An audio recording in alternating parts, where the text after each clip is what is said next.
Welcome everyone. तो आज हम केवीएस एलडीसी के जो हेडमास्टर पोस्ट के जो भी क्वेश्चन पेपर में क्वेश्चंस आए हैं पेडागोजी के, उससे रिलेटेड डिस्कस करेंगे। यूनिट 1 to 6 सभी यूनिट्स के होंगे। ये 80 क्वेश्चंस इन टोटल होंगे, ठीक है। एक मैराथन ये आप मान के चलो। और इससे पहले टीजीटी में हम जो पेडागोजी के जितने भी क्वेश्चन आए हैं यूनिट 1 से लेके 5 तक हम सारे कवर कर चुके हैं। अभी हम कवर करेंगे हेडमास्टर के, ठीक है। तो सभी यूनिट्स के कवर करेंगे। आई होप आपने अपनी सारी पैडागोजी जो है उसकी प्रिपरेशन कर ली होगी। तो अपना स्कोर जो है वो आप ज़रूर चेक करें। और सबसे पहले हम यूनिट 1 के क्वेश्चंस डिस्कस करेंगे। यूनिट 1 के 15 क्वेश्चंस हैं इसके अंदर, ठीक है। तो पहले यूनिट 1 के क्वेश्चंस डिस्कस करते हैं। वन मोर इम्पॉर्टेंट थिंग, जितनी भी पैडागोजी हमने कवर करवाई है, कंटेंट और जितने भी एमसीक्यूज़ करवाए हैं, जितनी भी पीडीएफ जो हैं लेक्चर्स में आपने देखी है, अगर आप उनकी एक्सेस लेना चाहते हो तो ये व्हाट्सअप नंबर है, यहाँ पे व्हाट्सअप करके आप इन्फॉर्मेशन ले सकते हैं यहाँ से।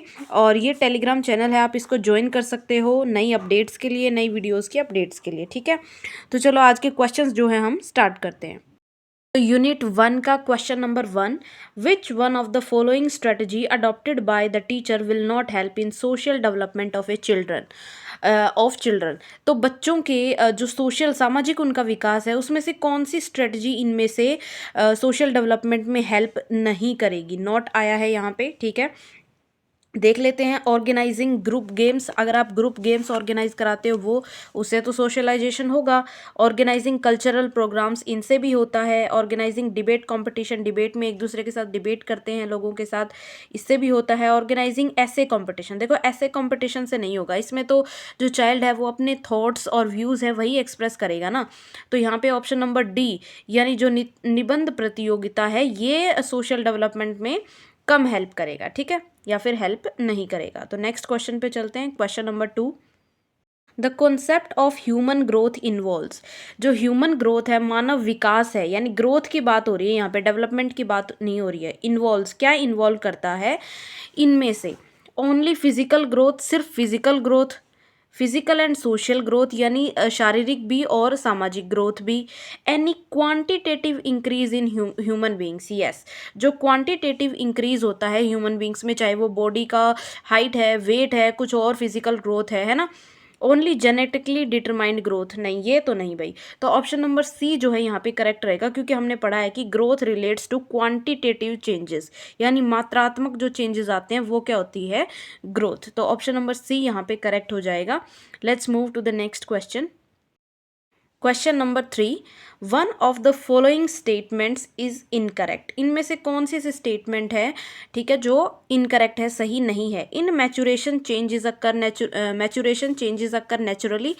परिपक्वता में जो चेंजेस होते हैं वो नेचुरली होते हैं, प्राकृतिक रूप से होते हैं, बिल्कुल सही बात है। बट हमें इनकरेक्ट बताना है यहाँ पे।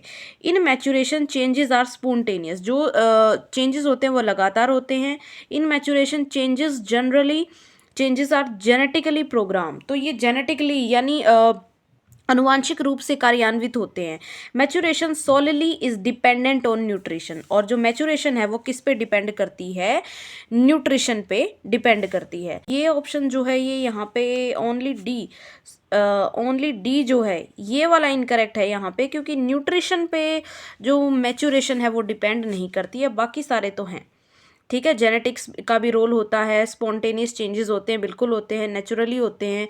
तो ऑप्शन नंबर डी यहाँ पे इनकरेक्ट है, तो यहाँ पे थर्ड वन ओनली डी ये करेक्ट हो जाएगा। Question number 4, which one of the following is not A principle of child development. जो बच्चों के विकास के सिद्धांत पढ़े हैं हमने, उनमें से इनमें से एक कौन सा नहीं है? ठीक है, not. Child development depends on her genetic makeup, उसका जेनेटिक मेकअप यानी किस तरीके की उसकी अनुवांशिकी है उसके ऊपर डिपेंड करता है। डेवलपमेंट टेक्स प्लेस ग्रेजुअली, विकास धीरे धीरे होता है, हाँ सही बात है, धीरे धीरे होता है। Children develop is relatively order में होता है, ये भी पढ़ा है हमने। Children develop at different rates, ये प्रिंसिपल भी हमने पढ़ा है। तो यहाँ पे ग्रेजुअली, यहाँ पे कौन सा ऑप्शन करेक्ट होगा? यहाँ पे ऑप्शन नंबर ए जो है ये करेक्ट होगा। ऐसा कोई प्रिंसिपल हमने नहीं पढ़ा कि जेनेटिक मेकअप पे जो है वो डेवलपमेंट डिपेंड करता है। Alright, let's move to the next question. Question number 5, which one of the following statement is correct. कौन सी स्टेटमेंट इनमें से करेक्ट है? Growth is not a part of the child development. जो ग्रोथ है यानी वृद्धि है वो बच्चे के डेवलपमेंट का पार्ट नहीं है, ये तो बिल्कुल गलत बात है। कैसे करेक्ट हो सकती है ये? Child development includes physical and social development only. Child की जो डेवलपमेंट है उसमें फिजिकल और सोशल डेवलपमेंट होती है सिर्फ। चाइल्ड डेवलपमेंट इंक्लूड्स, ये तो गलत है, सिर्फ सोशल और फिजिकल कैसे हो सकती है? Includes physical, social, personal, emotional and cognitive development, ये सारी इसमें होती है, तो ये तो करेक्ट है। Child development ultimately depends of on environment. बच्चे की जो विकास है वो सिर्फ एनवायरनमेंट पर डिपेंड करता है, बिल्कुल नहीं।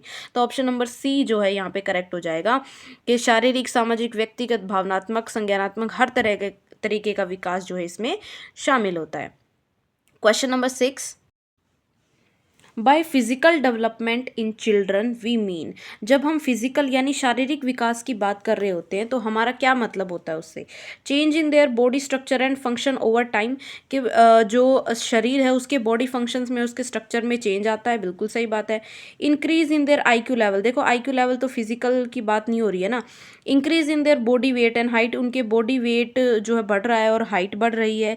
Increase in their body weight only, तो यहाँ पे सिर्फ बॉडी वेट की बात हो रही है। तो यहाँ पे मोस्ट अप्रोप्रिएट ऑप्शन कौन सा है? ऑप्शन नंबर ए है ऑब्वियसली। तो यहाँ पे ऑप्शन नंबर ए करेक्ट हो जाएगा कि जो भी हमारे बॉडी स्ट्रक्चर में और उसके फंक्शंस में चेंज आते हैं समय के साथ, ठीक है, तो वो फिजिकल चेंज होते हैं। अब यहाँ पे देखो ये भी बात भी सही है, ये भी सही है, लेकिन हम क्या लेके चलते हैं? जो ऑप्शन मोस्ट अप्रोप्रिएट, जो सबसे ज़्यादा सही होता है, ठीक है, तो डिलेमा में नहीं जाना है। Question number 7, an emotionally broken child can be identified best by. सबसे अच्छे तरीके से एक इमोशनली ब्रोकन चाइल्ड है, भावनात्मक रूप से टूटा हुआ बच्चा है, दुखी है, तो वो उसको कौन आइडेंटिफाई कर सकता है? एक ग्रुप टेस्ट, क्या ग्रुप टेस्ट? क्लास मॉनिटर कर सकता है, नो नॉट नेसेसरी कि वो उसका क्लोज फ्रेंड हो, क्लास टीचर या क्लासमेट्स। देखो क्लासमेट्स का हम कह सकते हैं कि बच्चे आपस में साथ रहते हैं, लेकिन उनके अलग अलग ग्रुप्स होते हैं, अपने इंटरेस्ट होते हैं, कई बार उनमें लड़ाइयाँ भी होती हैं, तो वो बच्चों को उतनी नॉलेज नहीं होती। बल्कि जो टीचर है ना, वो ज़्यादा कहते हैं कि मोर नॉलेजेबल है ना, अदर में आता है, तो वो ज़्यादा अच्छे से आइडेंटिफाई कर सकता है कि बच्चा इमोशनली ठीक है या नहीं है। तो ऑप्शन नंबर सी यहाँ पे करेक्ट हो जाएगा। Question number 8, question number 8, which one of the following is not A development task for primary school student. एक प्राइमरी स्कूल का बच्चा है, उसके लिए कौन सा डेवलपमेंट टास्क नहीं है? लर्निंग टू वॉक, बिल्कुल हो सकता है। लर्निंग सेक्स डिफरेंसेस, बिल्कुल है। Learning to take solid food लेना है। Learning to be emotionally stable, तो यहाँ पे ऑप्शन नंबर डी जो है ये करेक्ट रहेगा, क्योंकि इमोशनली स्टेबल होना बाद में आता है, ठीक है, तो ये नहीं आएगा इसमें। और जब पढ़ाया था development task and challenges lecture में, तो बिल्कुल बताया था। अगर आपने नहीं देखा है तो आप उन वीडियोस को ज़रूर देखें। हर स्टेज में कौन सा डेवलपमेंट टास्क या चैलेंज होता है वो बिल्कुल एक्सप्लेन किया हुआ है। Question number 9, which one of the following is not A development task and challenge for primary school children. एक प्राइमरी स्कूल का बच्चे के जो भी बच्चे हैं उसके लिए क्या डेवलपमेंट चैलेंज नहीं है? कंडक्ट डिसऑर्डर, देखो डिसऑर्डर किसी भी तरीके का है, चैलेंज तो वो है ना। ऑटिज्म डिसऑर्डर ये भी है। Concept of good life, concept of good life किसी के लिए कैसे चैलेंज हो सकता है, ठीक है। और attention deficit hyperactivity disorder, तो ये भी चैलेंज है।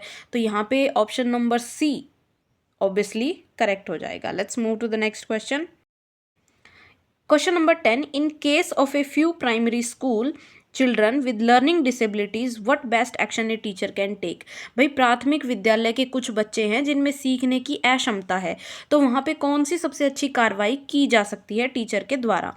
Report and discuss the matter in staff meeting, staff के साथ आप उस मैटर को डिस्कस करेंगे। Discuss the issue in a meeting of parents of concern children, उनके माता पिता के साथ इस मुद्दे पे चर्चा करेंगे, ठीक है भाई, बिल्कुल हो सकती है। Try to solve the problem on the basis of training received during her teacher training programme. अब वो जो टीचर ट्रेनिंग प्रोग्राम उसको दिया जाता है उसके दौरान वो सीखे कि ये जो उसने शिक्षण ग्रहण किया है कि उस प्रॉब्लम को सॉल्व करो, जो नॉलेज आपने गेन की है उस प्रॉब्लम को आप सॉल्व कीजिए as a teacher. Discuss the issue with psychology experts, देखो अब मैं यही बात बोलती हूँ, हमें ना सारे ऑप्शंस ठीक लगते हैं। कई बार स्टूडेंट्स कहते हैं मैम ये ऑप्शन भी ठीक है, ये भी ठीक है, हाँ बिल्कुल ठीक है, लेकिन अब यहाँ देखो यहाँ कोई ऑप्शन गलत लग रहा है क्या? नहीं ना। यहाँ पे जो मोस्ट एप्रोप्रिएट ऑप्शन होता है उसको हमें टिक करना होता है। हम बिल्कुल स्टाफ के साथ डिस्कस कर सकते हैं, पेरेंट्स के साथ बच्चे की प्रॉब्लम डिस्कस कर सकते हैं, साइकोलॉजी एक्सपर्ट्स के साथ डिस्कस कर सकते हैं, लेकिन एज ए टीचर हमें सबसे पहले क्या करना है, उस प्रॉब्लम को खुद सॉल्व करने की कोशिश करनी है। अब अगर बाद में उसमें उस प्रॉब्लम को हम सॉल्व नहीं कर पा रहे, देन हम पेरेंट्स से कुछ राय लेंगे, फिर प्रिंसिपल से हम डिस्कस करेंगे, देन हम एक्सपर्ट्स के साथ डिस्कस करेंगे, राइट। तो मोस्ट अप्रोप्रिएट ऑप्शन है यहाँ पे option number C. Question number 11, child socialisation first begins is with.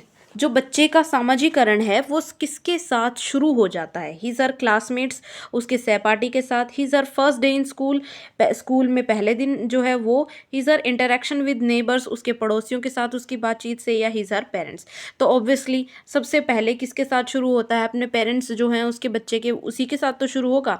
तो ऑप्शन नंबर डी यहाँ पे करेक्ट हो जाएगा। कई बार बच्चे कहते हैं कि प्राइमरी सोशलाइजेशन जो है उसके अंदर नेबर्स भी आएंगे, ये भी आएगा। भाई प्राइमरी का मतलब है जिसके साथ हम सबसे पहले सोशलाइज होते हैं, तो वहाँ पे सबसे पहले फैमिली आती है, उसके बाद आपके नेबर्स या आपके सिबलिंग्स या कुछ और आएगा, ठीक है। क्योंकि बच्चे की टेक केयर सबसे पहले उसके पेरेंट्स करते हैं, उसकी फैमिली करती है। तो वहाँ पे हमें मोस्ट एप्रोप्रिएट ऑप्शन को चूज करना है, ठीक है। Question number 12, how a teacher can maximise home school continuity. ठीक है, होम स्कूल कॉन्टिन्यूटी को एक टीचर कैसे मैक्सिमाइज कर सकता है, ज़्यादा से ज़्यादा कर सकता है। अब देखो, रेगुलर पीटीए मीटिंग्स, जो पेरेंट्स टीचर एसोसिएटिव मीटिंग होती है कि मतलब पेरेंट्स को भी बुलाया जाता है, वो कर सकते हैं।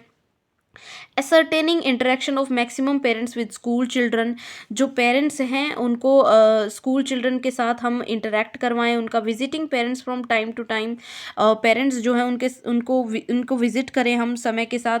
Nominating parents as advisers in all hobby clubs of school, कि स्कूल में जितने भी हॉबी क्लब है वहाँ पे पेरेंट्स को हम नॉमिनेट करें। तो यहाँ पे ऑप्शन नंबर बी जो है वो करेक्ट रहेगा, कि स्कूल में हम ज़्यादा से ज़्यादा पेरेंट्स का इंटरेक्शन जो है वो करवाएं बच्चों के साथ। Question number 13, school development of A class 6 handicapped child who can help maximum. देखो, एक स्कूल में ना, स्कूल की बात हो रही है कि कक्षा 6 का एक विकलांग विद्यार्थी है, उसमें सबसे ज़्यादा मदद कौन कर सकता है? उसकी पेरेंट्स, टीचर्स, हेडमास्टर या क्लासमेट। देखो, हेडमास्टर का डायरेक्ट लिंकअप नहीं होता है बच्चे के साथ। टीचर जो है क्लास में कुछ ही देर, 1 पीरियड 2 पीरियड के लिए होता है। पेरेंट्स तो घर पे होते हैं। तो सबसे ज़्यादा हेल्प विद्यालय में किसी भी हैंडीकैप बच्चे की कौन कर सकता है? उसका क्लासमेट, ठीक है। ये भी करते हैं, बिल्कुल करते हैं, लेकिन मोस्ट अप्रोप्रिएट आंसर क्या होगा यहाँ पे? जो मैक्सिमम हेल्प कर सकते हैं वो कौन होगा? क्लासमेट। ऑलराइट, क्वेश्चन को हमें ध्यान से पढ़ना है, स्कूल की बात हो रही है यहाँ पे। Alright, question number 14, one of the following ability is not a function of cognitive development of in a child, कि बच्चे का जो संज्ञानात्मक विकास है उसमें कौन सी एबिलिटी या फंक्शन नहीं है?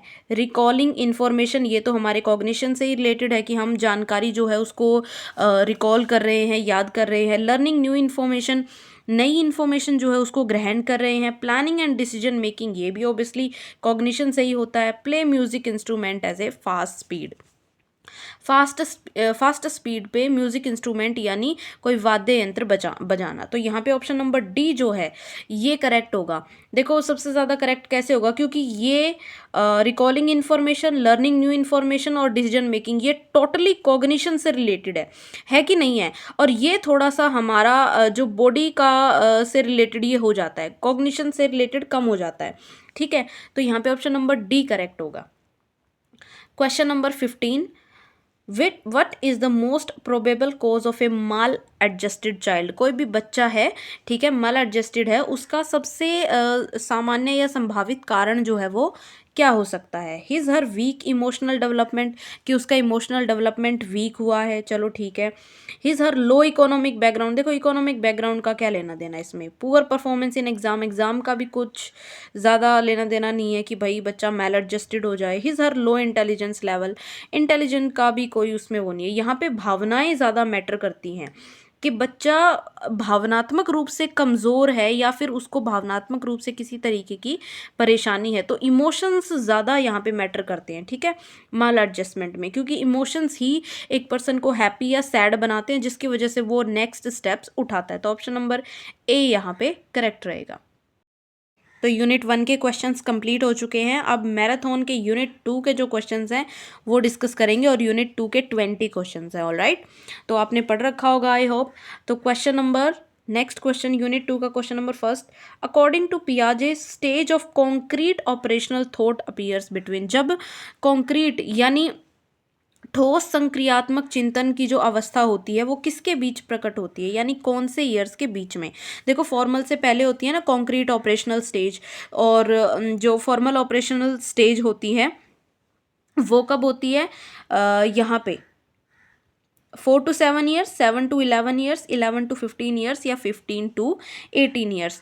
तो ये यहाँ होती है 7 to 11 ईयर्स, क्योंकि 11 to 15 ईयर्स में तो होती है फॉर्मल ऑपरेशनल स्टेज, जहाँ पे एब्स्ट्रैक्ट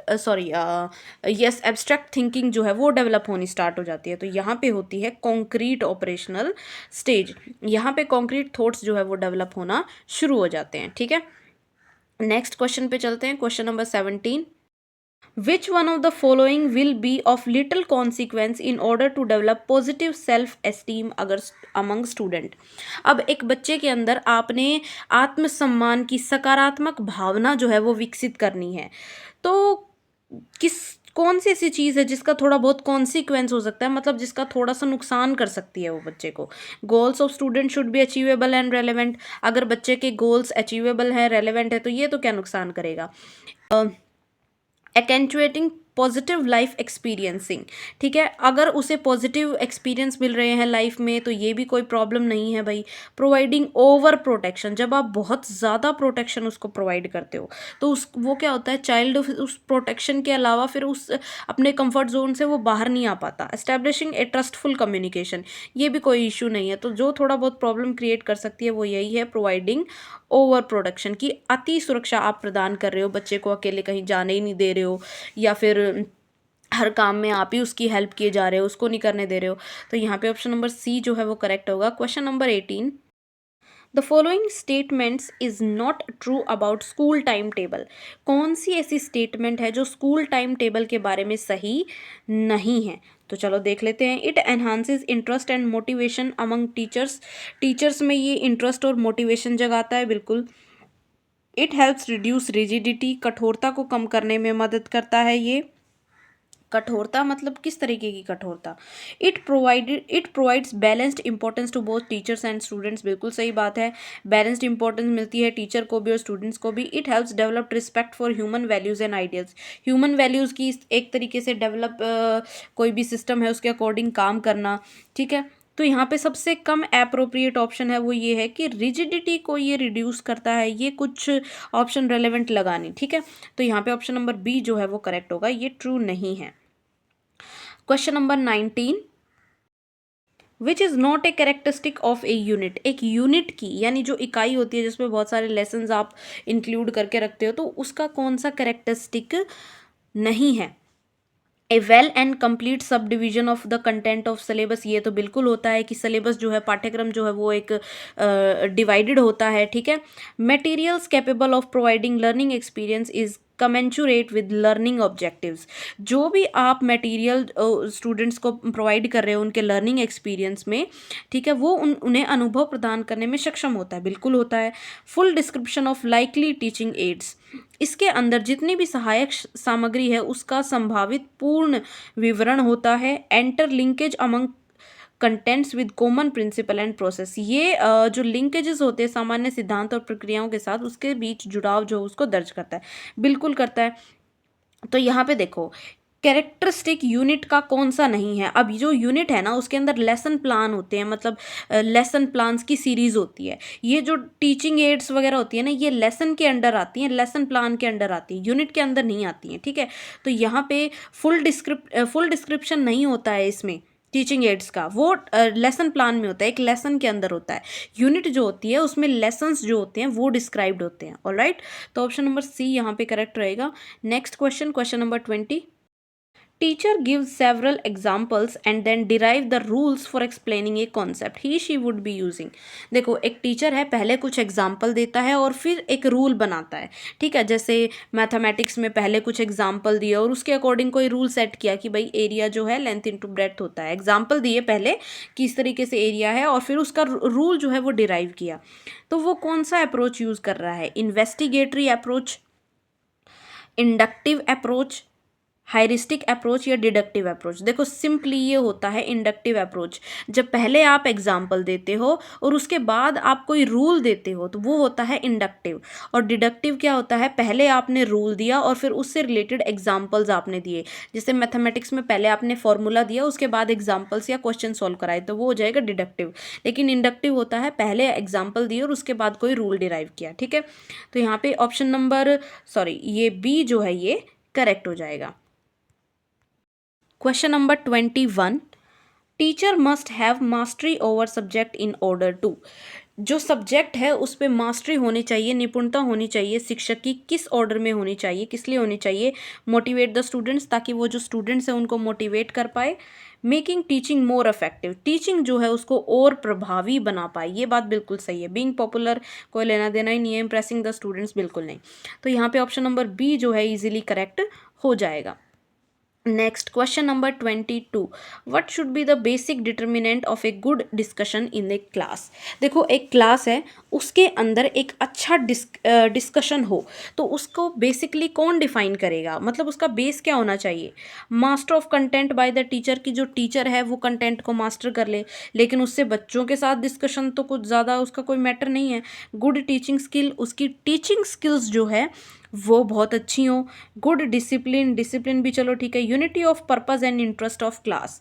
देखो यहाँ पे जो ऑप्शन नंबर डी है ना, ये सबसे ज़्यादा करेक्ट रहेगा कि जो पर्पस है और जो क्लास का इंटरेस्ट है उन दोनों को इकट्ठा कर दिया जाए, कि जो हम पढ़ाना चाहते हैं उसका पर्पस और बच्चों को भी उसमें इंटरेस्ट आ रहा है, तब जो डिटर्मिनेंट है यानी जो डिस्कशन है वो बहुत अच्छे से डिटरमाइन किया जा सकता है क्लासरूम में। तो ऑप्शन नंबर डी यहाँ पे करेक्ट रहेगा। Question number 23, a good head teacher, अच्छा ये HEAD आएगा, ठीक है। Head teacher is one who, एक अच्छा हेड टीचर कौन है? Understand principles of good administration and applies them strictly, अच्छे प्रशासन के सिद्धांतों को वो समझता है और उन्हें सख्ती से वो लागू करता है, ठीक है। A loss freedom to students and teachers, छात्रों और शिक्षकों की स्वतंत्रता जो है उसको उसकी हानि करता है। लव्स डिसिप्लिन, अनुशासन से प्रेम करता है। And does not compromise misconduct, और किसी भी तरीके का जो बुरा व्यवहार है उससे वो कॉम्प्रोमाइज़ बिल्कुल नहीं करता, ठीक है। और use flexibility in approach and works cooperatively with human touch, जो दृष्टिकोण है उसमें अपना लचीलापन वो रखता है और दूसरों के साथ सहयोगिता के साथ काम करता है, ह्यूमन टच यानी एक इंसानियत के साथ। तो सबसे एप्रोप्रिएट, सबसे सही आंसर यहाँ पे कौन सा है? Option number D. तो यहाँ पे ऑप्शन नंबर डी जो है ये करेक्ट हो जाएगा। Question number 24, which is not a characteristic of course delivery in teacher centred approach. Teacher centred approach है, यानी यहाँ पे टीचर जो है कोर में रहता है, टीचर को ध्यान में रख के ही जो चीज़ें हैं वो होती हैं। तो यहाँ पे कौन सा कैरेक्टरिस्टिक नहीं है जो टीचर सेंटर्ड अप्रोच को बढ़ावा देता है? लेक्चर मेथड, देखो लेक्चर मेथड तो होता ही टीचर सेंटर्ड है। एक्टिव लर्निंग, एक्टिव लर्निंग जो है इसमें स्टूडेंट जो है वो ज़्यादा एक्टिव रहता है। No unit planning and no unit test, इसका तो खैर कोई लेना देना नहीं है। यूनिट प्लानिंग नहीं है, यूनिट टेस्ट नहीं है, ये भी टीचर सेंटर्ड हो गया कि उसकी अपनी मर्जी चल रही है। Assignment and examinations for summative purposes, ये तो होते ही हैं, ठीक है। तो ये भी टीचर सेंटर्ड ही है क्योंकि ये भी टीचर लेता है और एग्जामिनेशन जो है ये भी टीचर लेता है। तो सारे ये तीनों ही टीचर सेंटर्ड है। ओनली जो एक्टिव लर्निंग है, ये एक्टिव लर्निंग का मतलब है कि बच्चा एक्टिवली पार्टिसिपेट करके सीख रहा है, वहाँ टीचर पैसिव रोल में चला जाता है। तो टीचर सेंटर्ड अप्रोच में ऑप्शन नंबर बी सक्रिय अध्ययन ये जो है ये नहीं आता। Question number 25, the main characteristic of learning centred approach is, जो लर्निंग सेंटर्ड यानी लर्नर सेंटर्ड अप्रोच होता है उसकी मेन कैरेक्टरिस्टिक यानी विशेषता क्या है? डेवलपमेंटल करिकुलम उसके अंदर होता है, प्लेवे एंड जॉयफुल मेथड्स होते हैं उसके अंदर, learning as learner as constructor of knowledge. Participatory discipline जब पढ़ाया था तो बिल्कुल बताया था कि जो लर्नर सेंटर्ड अप्रोच है उसके अंदर कंस्ट्रक्टिविस्ट टीचिंग आती है, कंस्ट्रक्टिविस्ट लर्निंग आती है कि जो लर्नर है वही है कंस्ट्रक्टर नॉलेज का। तो ऑप्शन नंबर बी यहाँ पे सबसे ज़्यादा करेक्ट है। Learner as constructor of knowledge वही होता है लर्नर सेंटर्ड अप्रोच। यहाँ पे लर्नर सेंटर्ड अप्रोच कर लेना, ठीक है। ऑप्शन नंबर सी करेक्ट रहेगा। Question number 26, which is not A feature of group learning.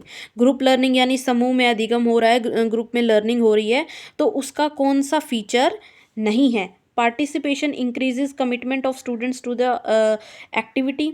जब बच्चे पार्टिसिपेट करते हैं और स्टूडेंट्स का एक्टिविटी के लिए कमिटमेंट रहता है, बिल्कुल भागीदारी रहती है, तो ये तो समूह अधिगम की विशेषता है। Absence of systematic approach to work, कि एक सिस्टमैटिकली तरीके से ये काम नहीं करता। क्यों नहीं करता, सिस्टम होता है इसके अंदर। Variety of ideas can be generated through brain storming, बिल्कुल सही है, होता है ये तो ग्रुप लर्निंग में। A wide range of experiences acquired, अलग अलग तरीके के एक्सपीरियंस जो है एक्वायर्ड होते हैं, बिल्कुल होते हैं जब ग्रुप लर्निंग कर रहे होते हैं हम। तो यहाँ पे विशेषता कौन सी नहीं है कि सिस्टमैटिक अप्रोच नहीं होता इसमें, ये तो ऑप्शन नंबर बी जो है ये करेक्ट रहेगा। ये चीज़ इसके अंदर होती है, एब्सेंस कहा है इसने, ठीक है। तो ऑप्शन नंबर बी करेक्ट रहेगा यहाँ पे। Question number 27, which of the following tools is not useful for qualitative analysis of data.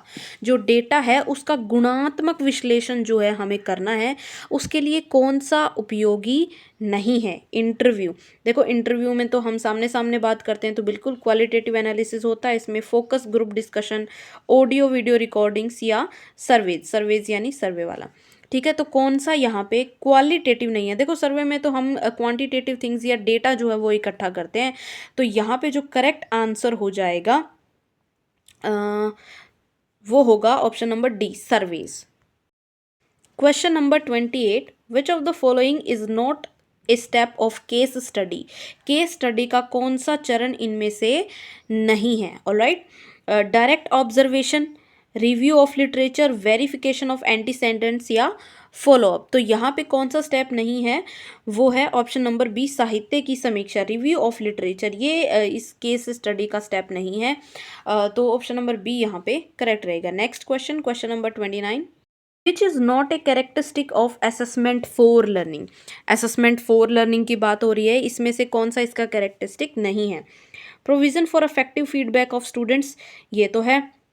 Recognition that it enhances motivation, ये मोटिवेशन को बढ़ाता है, प्रेरणा को बढ़ाता है, बिल्कुल सही बात है, पढ़ा था हमने।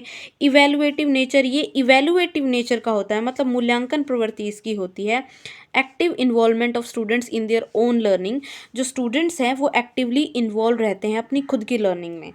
तो यहाँ पे ऑप्शन नंबर सी जो है ये करेक्ट रहेगा। इवेलुएटिव नेचर का ये नहीं होता है, ठीक है। लर्निंग के लिए हम असेसमेंट कर रहे हैं, सीखने के लिए हम आकलन कर रहे हैं, ठीक है। तो वहाँ पे ताकि हमारी लर्निंग जो है और बेटर हो सके, यहाँ पे जो टीचिंग लर्निंग प्रोसेस है, टीचिंग लर्निंग प्रोसेस है, उसको बेटर बनाने के लिए असेसमेंट फॉर लर्निंग की जाती है। तो यहाँ पे इवेलुएशन नहीं होता, ठीक है, इवेलुएटिव नेचर नहीं होती। अगर असेसमेंट ऑफ लर्निंग हो रहा होता तो वहाँ पे उसको इवेलुएटिव लर्निंग, इवेलुएटिव नेचर वहाँ पे उसकी होती, बट असेसमेंट फॉर लर्निंग में नहीं होती है। तो ऑप्शन नंबर सी करेक्ट रहेगा यहाँ पे, मूल्यांकन प्रकृति।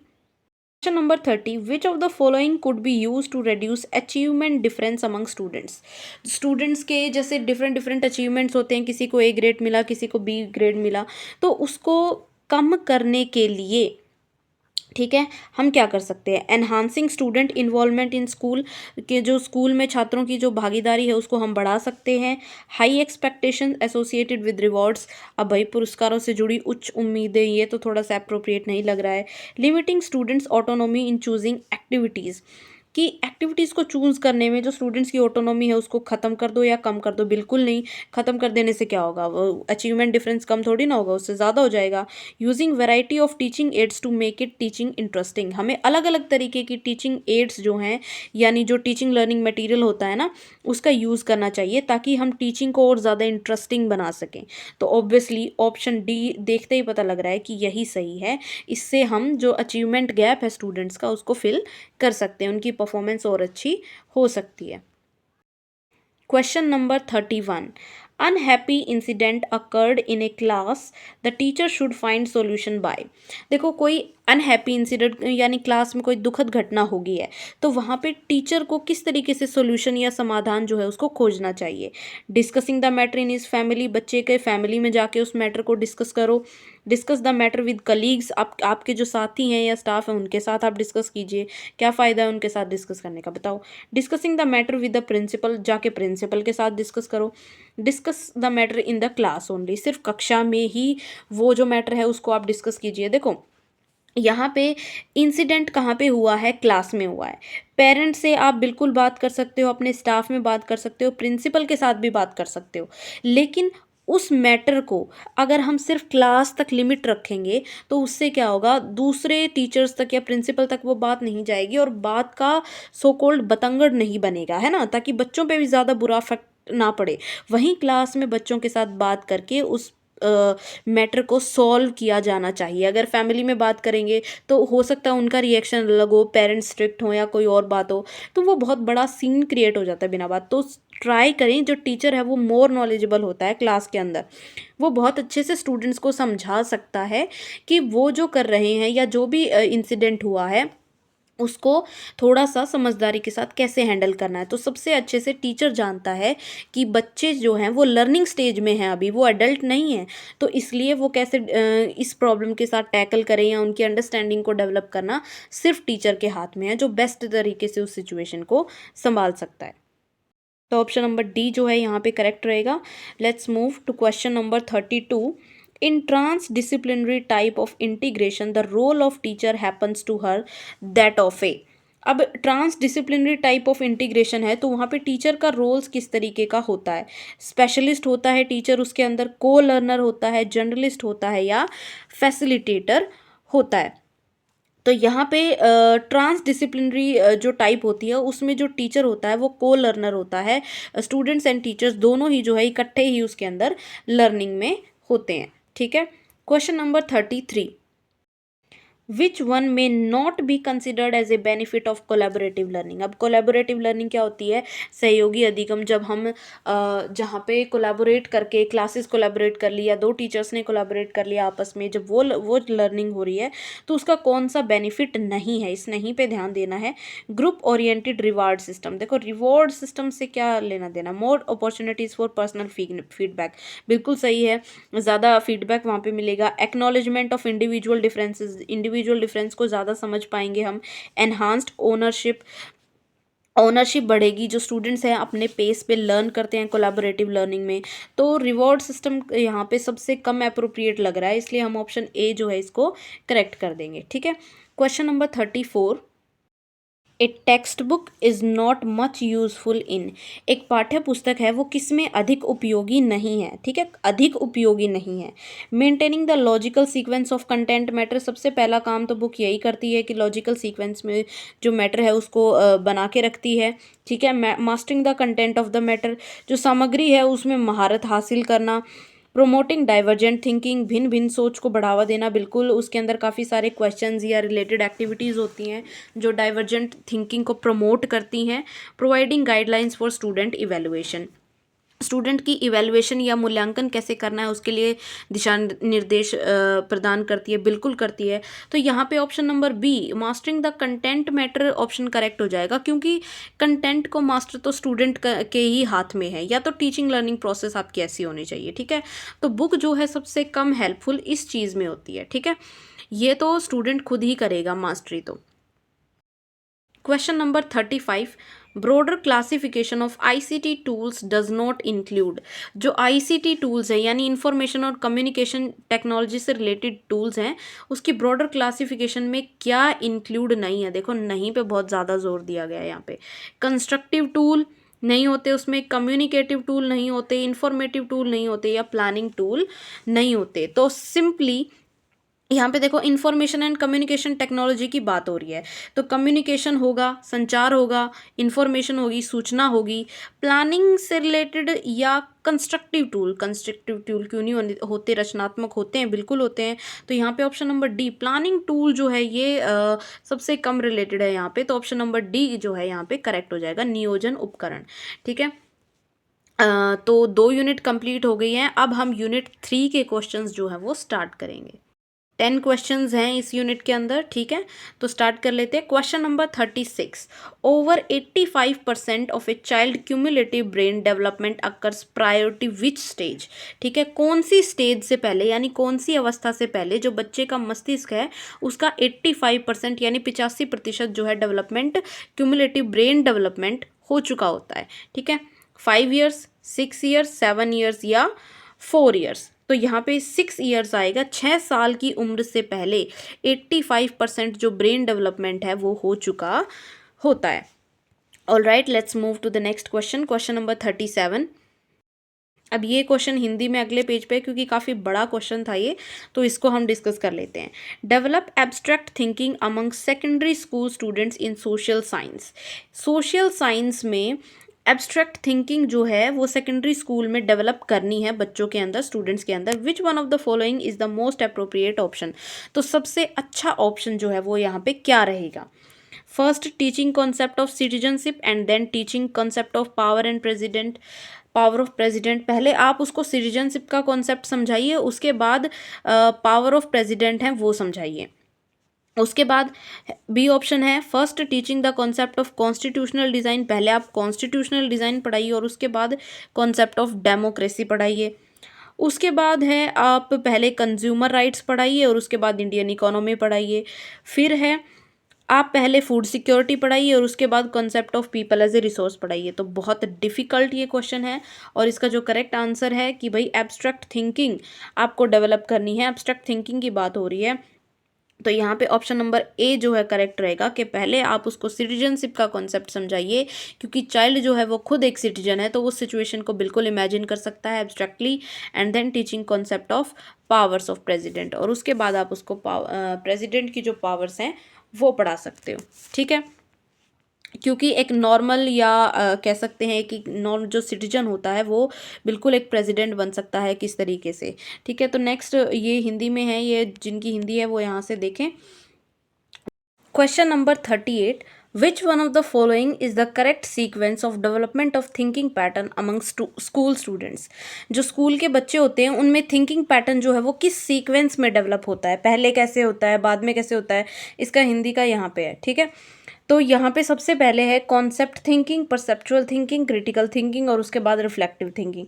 तो यहाँ पे जो ऑप्शन नंबर करेक्ट होगा उसमें देखो, इसमें काफ़ी डिलेमा है इस क्वेश्चन के अंदर, राइट। तो यहाँ पे अगर देखा जाए तो सबसे पहले परसेप्चुअल थिंकिंग जो है डेवलप होती है, उसके बाद सबसे पहले परसेप्शन आती है, उसके बाद कॉन्सेप्ट जो है वो बनता है दिमाग में, उसके बाद रिफ्लेक्टिव थिंकिंग हमारी डेवलप होती है और सबसे एंड में जाके क्रिटिकल थिंकिंग डेवलप होती है कि हम क्रिटिकल कॉन्सेप्ट जो है क्रिटिकली सोच सकते हैं। तो यहाँ पे ऑप्शन नंबर सी जो है ये करेक्ट रहेगा। राइट, हिंदी में यहाँ पे ऑप्शन नंबर सी, पहले अवधारणा बनती है, उसके बाद विचार बनते हैं, एक कॉन्सेप्ट बनता है, उसके बाद हम चिंतनशील सोच जो है हमारी वो बनती है, और उसके बाद जो क्रिटिकल यानी एक तरीके से जो होती है ना बहुत जटिल सोच, वो डेवलप होती है, ठीक है। ऑप्शन नंबर सी करेक्ट होगा। Next question, question number 39, which one of the following non directive counselling में be helpful for a student. अब कौन सी नॉन डायरेक्टिव काउंसलिंग है जो स्टूडेंट के लिए बहुत ज़्यादा हेल्पफुल रहेगी, निर्देशात्मक परामर्श जो है एक छात्र के लिए सहायक होगा। A student who fears in darkness, एक बच्चा जिसको अंधेरे से डर लगता है। A student who wants to explore career opportunities, अब इसके लिए क्या डरना है ना। A student who desires to answer his personality to join aviation sector. A student who is facing adjustment problems in the class. तो यहाँ पे एडजस्टमेंट प्रॉब्लम से तो नहीं, बट ये जो ऑप्शन नंबर ए है ये रहेगा यहाँ पे करेक्ट। जिसको डार्कनेस से डर लगता है वहाँ पे नॉन डायरेक्टिव काउंसलिंग जो है हम एक स्टूडेंट को दे सकते हैं और उसकी हेल्प कर सकते हैं, ठीक है।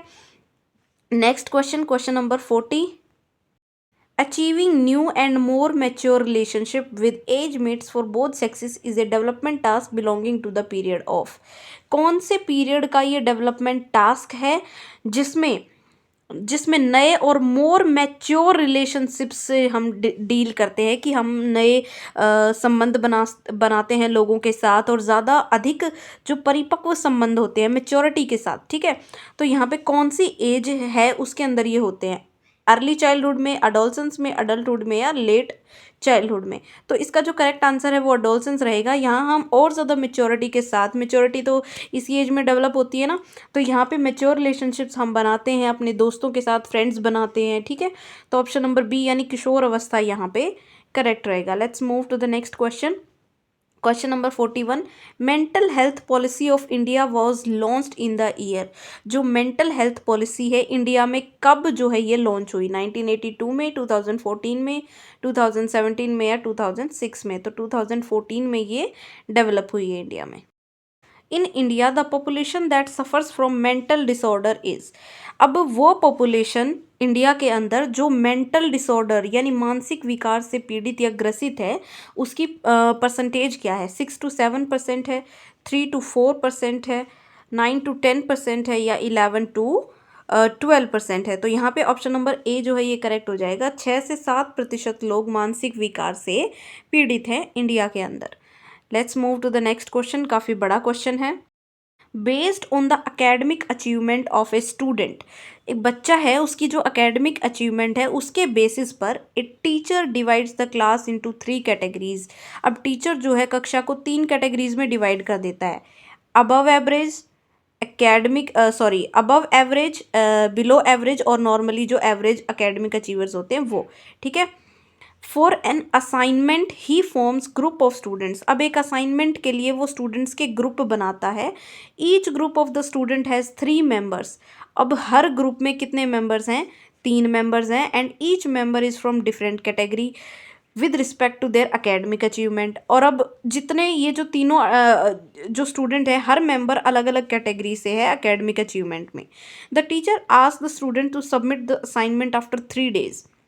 अब टीचर कहता है कि 3 दिन बाद ये असाइनमेंट है, इसको आप जो है सबमिट करेंगे। इन विच वे टीचर इज़ प्रोमोटिंग। तो कौन सा ऐसा तरीका है जिसको टीचर प्रमोट कर रहा है? Diversity in classroom, inclusion in the class, creativity among the class या competitive spirit into the class. तो सिंपली इंक्लूजन जो है वो यहाँ पे कर रहा है, इंक्लूड कर रहा है हर तरीके के बच्चे को या हर तरीके की जितनी भी अचीवमेंट है, जिन भी क्लासेस तरीके से उसने डिवाइड किया है। तो यहाँ पे इंक्लूजन हो रहा है, समावेश हो रहा है हर तरीके के लर्नर का। ये क्वेश्चन यहाँ है, ठीक है। नेक्स्ट क्वेश्चन नंबर 44, ये भी काफ़ी लेंदी क्वेश्चन है। The theme of United nation international day of person with disabilities 2022 watch. ये तो देखो करंट अफेयर से रिलेटेड आ गया कि 2022 में जो पर्सन विद डिसेबिलिटीज़ का जो डे मनाया गया है, इंटरनेशनल डे, उसकी थीम क्या थी? ठीक है, empowering person with disabilities and ensuring inclusiveness and equality, कि उनको डिसेबिलिटीज़ के जो पर्सन हैं उनको एम्पावर करना और उन्हें इंक्लूड करना, इक्वालिटी जो है वो प्रदान करना। बहुत अच्छी बात है। Building back better towards an inclusive, accessible and sustainable post कोविड-19 world.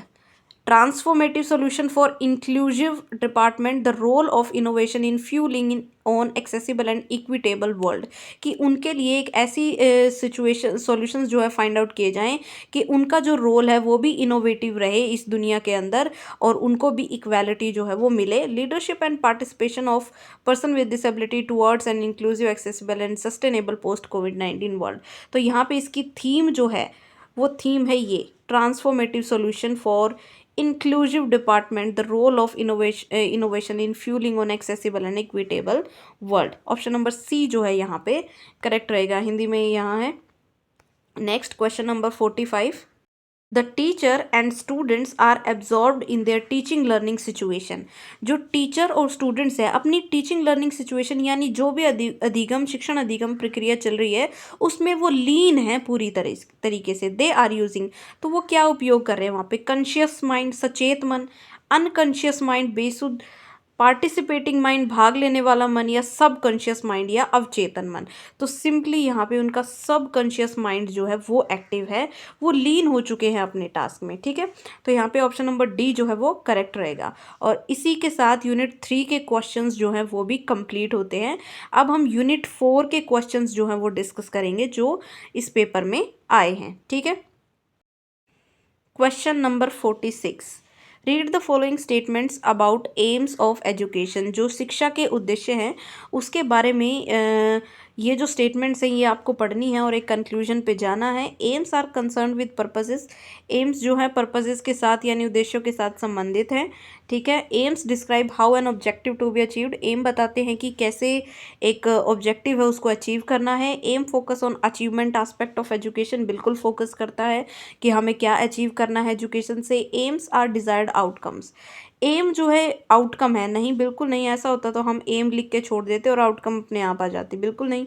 AIIMS are measurable, AIIMS जो है उनको मेजर कर सकते हैं, बिल्कुल सही बात है। तो यहाँ पे ऑप्शन नंबर बी जो है ये करेक्ट रहेगा, 2, 3 एंड 5 जो है यहाँ पे करेक्ट है। Question number 47, which of the following approach of curriculum planning the interaction among human resource, physical resource and financial resource is crucial for the successful design and implementation of curriculum। अब curriculum को successfully design और implement करने के लिए कौन सा ऐसा source है या approach है जिसको हम use करेंगे। ठीक है। Managerial approach, humanistic approach, system approach या बिहेवियरल अप्रोच। तो सिंपली सिस्टम अप्रोच जो है इसका करेक्ट आंसर हो जाएगा क्योंकि इसमें हम सिस्टम अप्रोच ही पढ़ते हैं। ठीक है।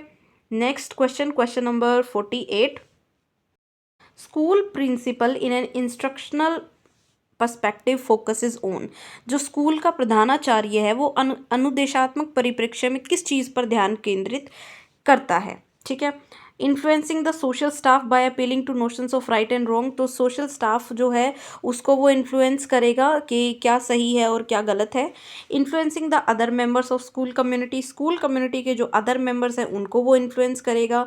Increase the commitments and capacities of school staff की कैपेसिटी और उनकी कमिटमेंट्स को बढ़ाएगा। Working of teachers that will improve students and achievement, उन शिक्षकों का कार्य करेगा या उन पे वर्क करेगा जो स्टूडेंट्स के अचीवमेंट को इम्प्रूव कर सकते हैं। तो बिल्कुल मोस्ट अप्रोप्रिएट आंसर है ऑप्शन नंबर डी, ये यहाँ पे करेक्ट रहेगा। टीचर्स जो है उनकी वर्किंग जो है वो करेगा कि किस तरीके से और ज़्यादा स्टूडेंट्स जो है अचीव कर सकते हैं। क्वेश्चन नंबर 49, अगेन ये एक लेंदी क्वेश्चन है, इसका हिंदी यहाँ पे है। ठीक है। Question number 49, in A school scenario consider the following, एक स्कूल है भाई उसके लिए आपको इन चीज़ों को कंसिडर कीजिए एक बार। Framing the learning outcomes by the curriculum developers, जो जिन्होंने करिकुलम को डेवलप किया है उनकी लर्निंग आउटकम्स को आप फ्रेम करेंगे। Syllabus completion by the teachers, teacher जो है वो सिलेबस कंप्लीट करवाएंगे। In classroom teaching should be based on real life examples, classroom में जो टीचिंग है वो रियल लाइफ एग्जाम्पल्स पे बेस होगी, बिल्कुल सही बात है। Knowledge constructed by the school by the student should support them in social adjustment, जो भी स्टूडेंट्स ने नॉलेज कंस्ट्रक्ट की है वो उन्हें सोशल एडजस्टमेंट में हेल्प करेगी। तो कौन सा यहाँ पे करेक्ट है, देखो बिल्कुल करेक्ट है, सी भी करेक्ट है, डी भी करेक्ट है।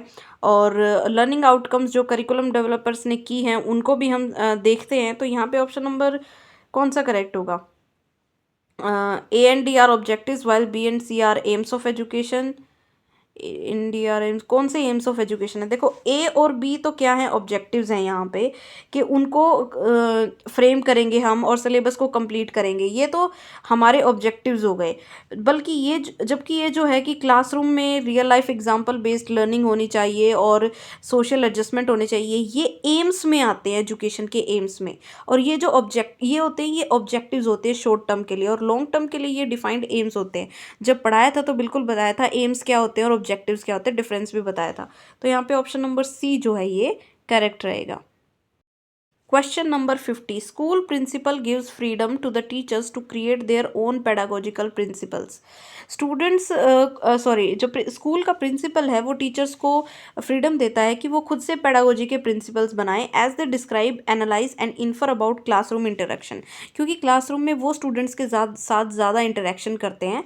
The reflective practice of school principal is based on, तो यहाँ पे ये जो प्रैक्टिस है स्कूल प्रिंसिपल की वो किस पे बेस्ड है, नैरेटिव अप्रोच पे, वर्णात्मक दृष्टिकोण पे, कॉग्निटिव संज्ञानात्मक तो मतलब ही नहीं बनता, सिस्टम अप्रोच तो नहीं है तो करिकुलम से रिलेटेड हो गया, क्रिटिकल पेडागोजी अप्रोच, महत्वपूर्ण शिक्षा शास्त्र दृष्टिकोण, ये भी नहीं। तो यहाँ पे नैरेटिव अप्रोच है।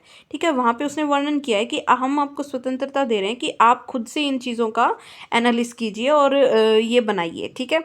तो ऑप्शन नंबर ए यहाँ पे करेक्ट रहेगा। Question number 51, SDP school development plan is mandatory according to, किसके अकॉर्डिंग जो स्कूल डेवलपमेंट प्लान है वो मैंडेटरी है।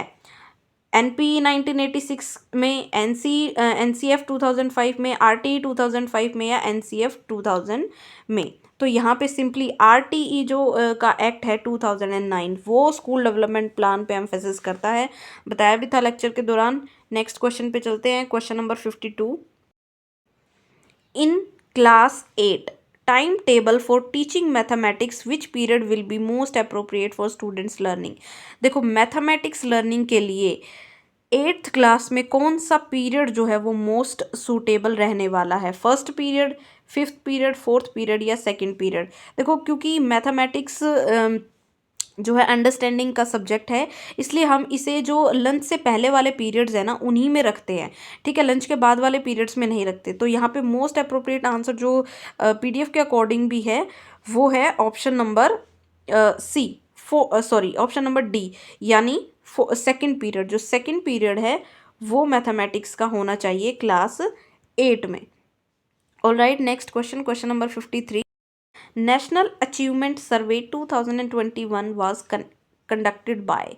जो नेशनल अचीवमेंट सर्वे था वो 2021 में किसने कंडक्ट कराया था? CBSE ने, NCERT ने, NTA या NIOS ने? तो सिंपली ये कंडक्ट कराया था NCERT ने, ठीक है, इसकी फाइल भी है। Next question, question number 54। A teacher is a sage on the stage reflects teacher as a. अब टीचर जो है, शिक्षक मंच पे कृषि है, ये किस रूप में शिक्षक को दर्शाता है? एक्सपर्ट, एक्सप्लेनर, विशेषज्ञ, व्याख्याता, कोऑपरेटिव बीइंग, सहकारी प्राणी, कोलैबोरेशन, या फैसिलिटेटर। किस चीज़ को ये सबसे ज़्यादा दर्शाता है? तो एक्सपर्ट एक्सप्लेनर को, क्योंकि स्टेज पे जो टीचर होता है यानी जो बोल रहा होता है, जो आपको नॉलेज प्रोवाइड कर रहा होता है, वो एक एक्सपर्ट होता है, एक विशेषज्ञ होता है। Question number 55। Parent teacher forum are most useful for. जो पेरेंट टीचर फोरम होते हैं वो सबसे ज़्यादा यूजफुल किस में होते हैं? मेकिंग टीचर्स रिस्पॉन्सिबल, शिक्षकों को जिम्मेदार बनाने में, बिल्कुल नहीं। एस्टैब्लिशिंग होम स्कूल लिंक्वेज, की भाई होम और स्कूल की लिंक्वेज जो है वो बनी रहे, उसमें। सीकिंग इंफ्रास्ट्रक्चरल डेवलपमेंट की, जो इंफ्रास्ट्रक्चर डेवलपमेंट है उसके लिए वो हेल्प करें, या improving quality of learning among students.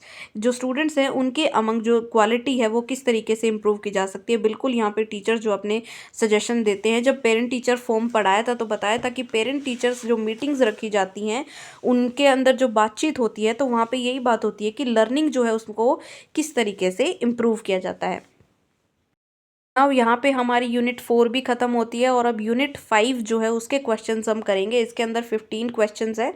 Alright, तो हम स्टार्ट करते हैं। Question number 56। The parliament of India enacted the mental health care act in the year. जो मेंटल हेल्थ केयर एक्ट है वो पार्लियामेंट ने कब एनेक्ट किया है? 2015 में, 2017 में, 2019 में, या 2014 में? तो ऑफ कोर्स 2017 में उन्होंने ये एक्ट पास किया है। Next question, question number 57। Which one of the following Indian constitution article is not a constitutional guarantee that it is meant for children?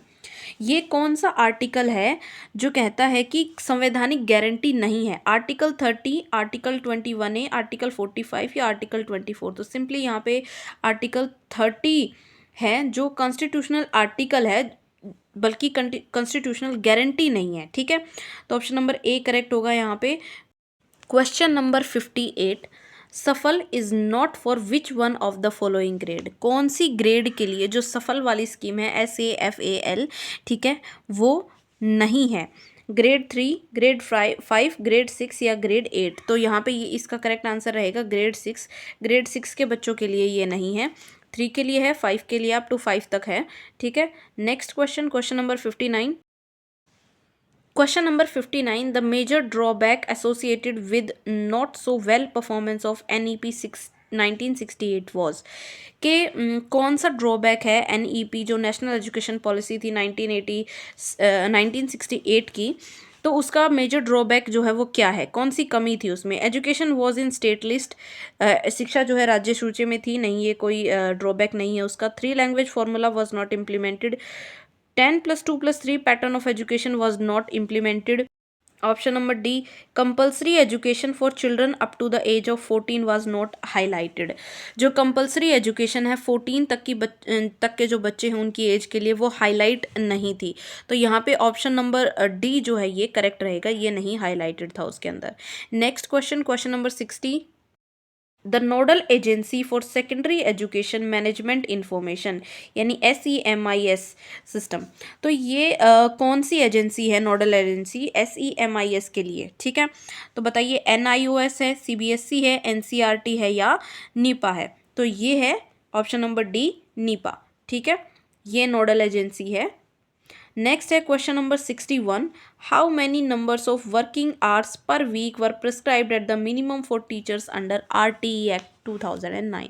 जो RTE एक्ट 2009 है उसके अंडर कितने मिनिमम वर्किंग आवर्स जो है वो डिस्क्राइब किए गए हैं टीचर्स के लिए। 45 hours including preparation, 45 hours excluding preparation, 40 hours including preparation या 40 आवर्स एक्सक्लूडिंग प्रिपरेशन। देखो 40 आवर्स तो बिल्कुल भी नहीं है, तो यहाँ पे जो करेक्ट आंसर है वो है 45 आवर्स इंक्लूडिंग प्रिपरेशन। प्रिपरेशन जो है टीचर्स की उसको इंक्लूड करके पर वीक जो है उसके वर्किंग आवर्स कितने होंगे, 45 आवर्स।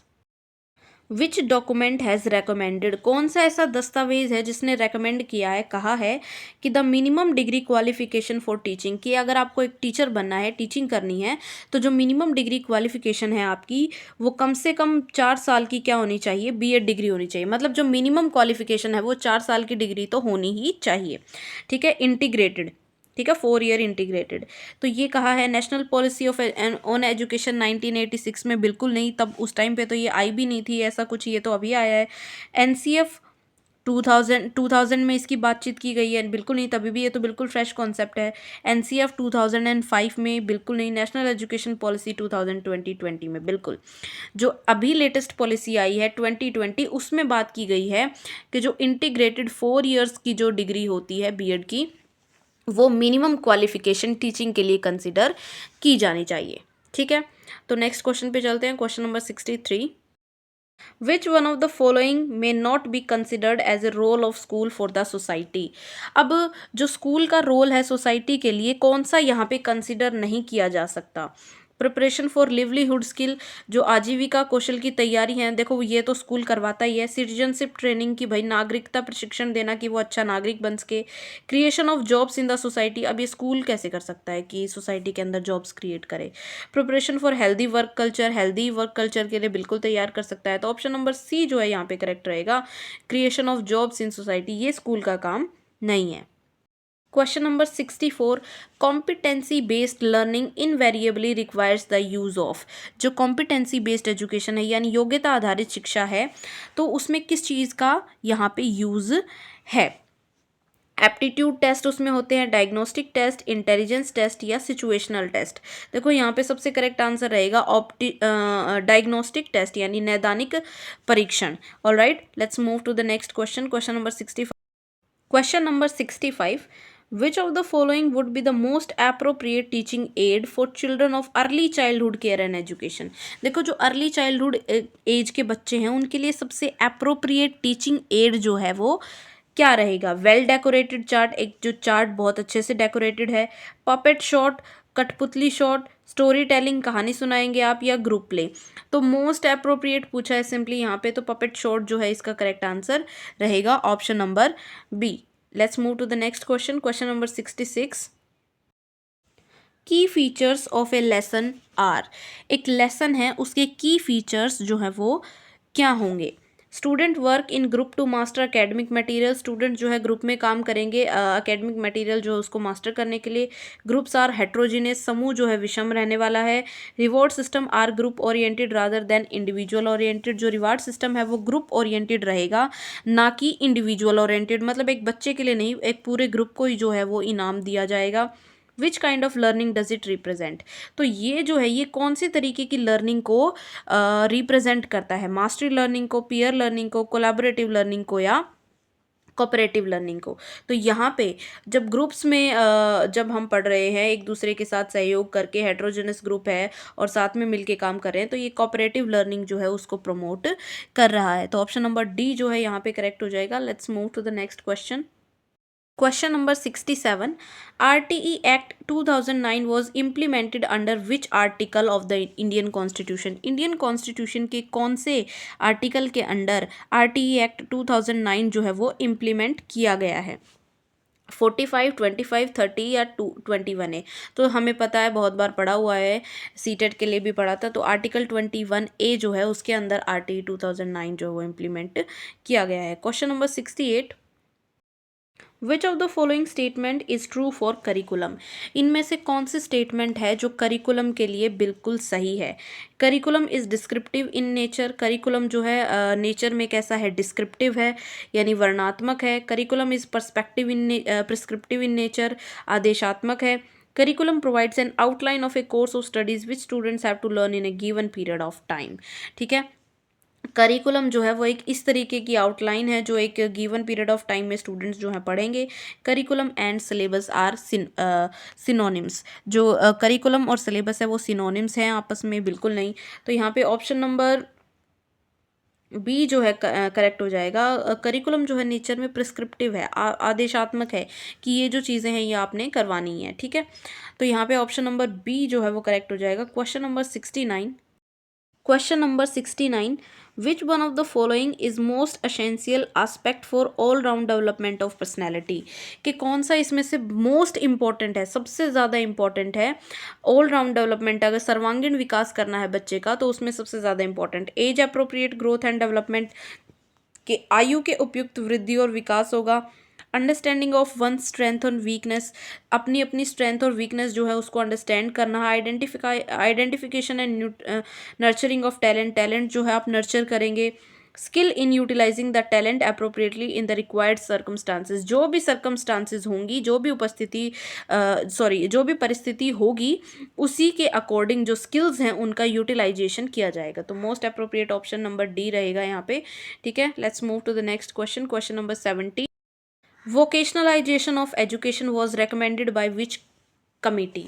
कौन सी कमिटी है जिसने एजुकेशन के वोकलाइजेशन की यानी व्यवसायीकरण की उन्होंने रेकमेंड किया था? आचार्य राममूर्ति कमेटी, मेलकन आदिश कमेटी, संपूर्णानंद कमेटी या ताराचंद कमेटी? तो यहाँ पे मेलकम आदिशेष्य समिति जो है इन्होंने इसको रेकमेंड किया था। तो क्वेश्चन नंबर 70 जो है इसका ऑप्शन नंबर बी जो है करेक्ट आंसर हो जाएगा।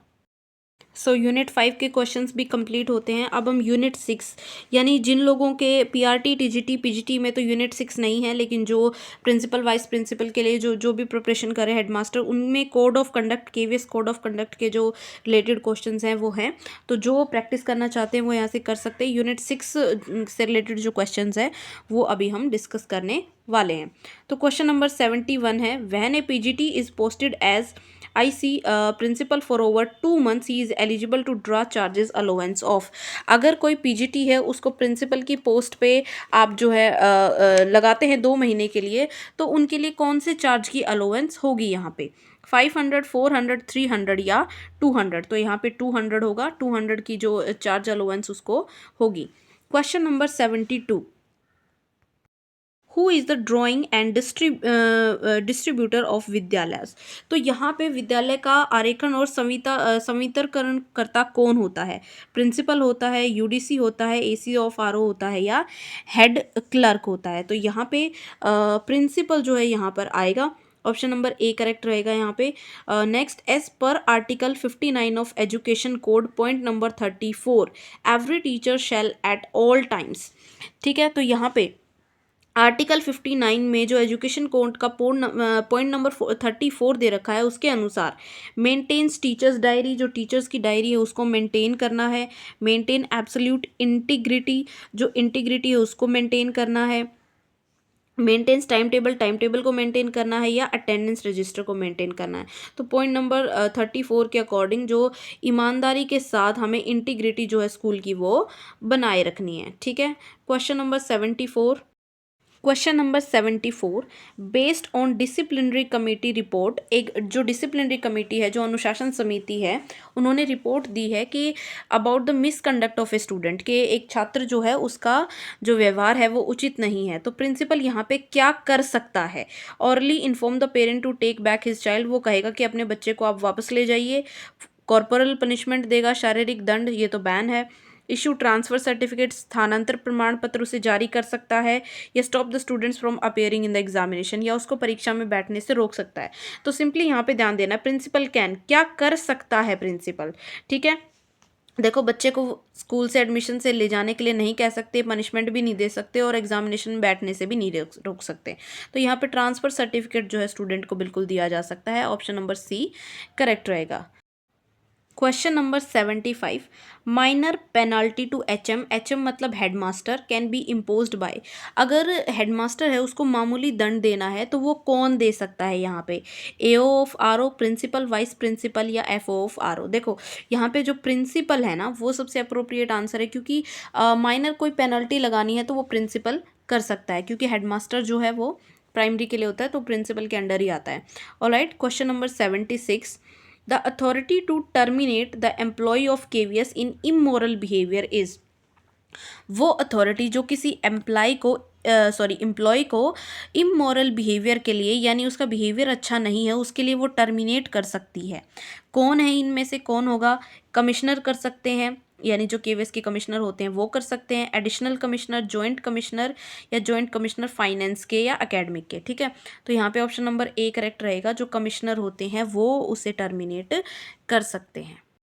Question number 77, the maximum age limit can be relaxed to a differently abled children by the principal age। तो यहाँ पे जो मैक्सिमम एज लिमिट जो होती है प्रिंसिपल की, वो कौन रिलैक्स कर सकता है, मतलब उसको बढ़ाना, जो छूट दी जाती है आयु सीमा में, ठीक है, वो कैसे बढ़ाई जा सकती है। नो रिलैक्सेशन, 3 ईयर्स, 2 ईयर्स, या 1 ईयर्स। तो यहाँ पे ऑप्शन नंबर सी जो है करेक्ट रहेगा, 2 साल जो एज रिलैक्सेशन होती है प्रिंसिपल के लिए वो दी जा सकती है। Alright, let's move to the next question, question number 78, the quantum of fee to be charge from RTE student is. अब जो RTE के छात्र हैं, ठीक है, उनके लिए क्या फ़ी जो है वो चार्ज की जा सकती है, as prescribed under school fund, जैसा कि स्कूल फंड के द्वारा निर्धारित है, एज प्रिस्क्राइब्ड अंडर VVN ने जो निर्धारित की है, नो फ़ी, या 100 रुपी। तो यहाँ पे नो फ़ी, कोई भी जो फ़ी है वो बिल्कुल भी नहीं है according to RTE। Question number 79, as per KVS के according recognition of association regulations 1995, an employee of KVS can become member to, जो केवीएस का एम्प्लॉय है, सदस्य है, वो क्या मतलब किसका मेंबर जो है वो बन सकता है, 2 एसोसिएशन का, एक ही एसोसिएशन का, 3 एसोसिएशन का, या एनी नंबर ऑफ एसोसिएशन का। तो यहाँ पे सिंपली ओनली 1 एसोसिएशन जो है उसका वो मेंबर बन सकता है। Question number 80, scheme of joint consultative machinery for Kendriya Vidyalaya Sangathan will cover all regular employ except vice principal, HMS, section officer, या ग्रुप ए ऑफिसर। यानी जॉइंट कंसल्टेटिव मशीनरी जो है केंद्रीय विद्यालय के लिए वो सारे रेगुलर एम्प्लॉयज़ को कवर करती है, पर किसको कवर नहीं करती, ठीक है, कौन इसमें नहीं आएगा, तो ग्रुप ए का जो ऑफिसर होता है वो इसके अंडर नहीं होता, ठीक है। तो ये थे हमारे मैराथन के 80 क्वेश्चंस की सीरीज़, ठीक है। यहाँ पे जिन्होंने भी ड्राइव में PDF एक्सेस ले रखी है उनके लिए पहले से ही अवेलेबल करा दी है, तो यहाँ पे इसके आंसर्स दे रखे हैं, आप देख सकते हो सारे के सारे 80 क्वेश्चंस के। अगर आप हमारी पेडागोजी की सभी वीडियोस की एक्सेस लेना चाहते हो, जितने भी MCQs की वीडियोस हैं उनकी आप एक्सेस लेना चाहते हो, तो इस नंबर पे व्हाट्सअप करके ले सकते हो, कॉल नहीं करना, only WhatsApp. It takes time to activate the link. Alright, ये हमारा टेलीग्राम का चैनल है, आप इसको ज्वाइन कर सकते हो नेक्स्ट वीडियोस के अपडेट के लिए। तो have a good day guys. और इसके बाद आप अपने रिवीजन पे बिल्कुल फोकस करें, ठीक है, रिवाइज करें सारा, और इन MCQs जितने भी दिए हैं सारे यूनिट्स के MCQs भी हो गए हैं, कंटेंट भी कवर हो गया है, तो अब आप अपनी प्रैक्टिस और रिवीजन पे ध्यान दीजिए। All the best, have a good day.